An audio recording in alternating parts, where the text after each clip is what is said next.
Assalamualaikum mga kapatid, at panibagong video na naman, gagawa po tayo ng sambusa.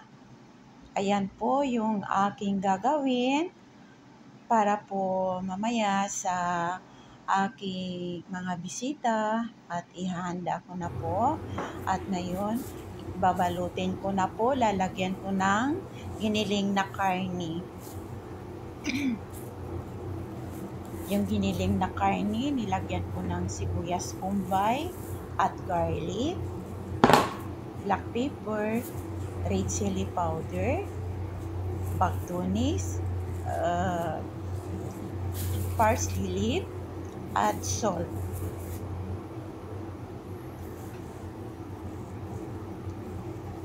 At ayan, babalutin ko na po kasi yan lang po ang aking ihanda sa aking mga bisita kasi madali lang po gagawin. Iparis po namin ng tea. Para po hindi masyado nakakapagod kasi pag marami kang niluluto, nakakapagod talaga. Yan lang po, simple lang po, at iinom po kami ng kape or tea. Okay lang yan. Diba? Napakasaya po pag ganyan po yung ating ihanda kasi malilibang ka din sa mga nag-iipon ng yung mga bisita at hindi po nakakasawa na pagkain.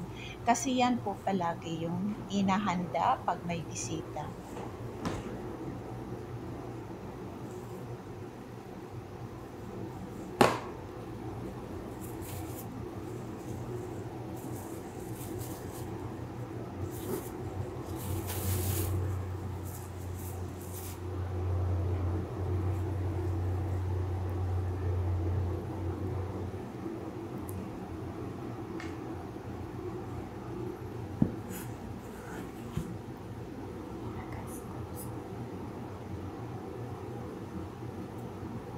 Ayan. Tapos, piprituhin natin para matapos na yung ating gagawin at ihahanda ko na lahat yung aking mga niluluto.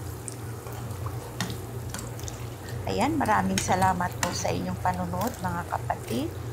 At huwag po ninyong kalimutan mag-subscribe, mag-like ng aking video. At ingat po kayo.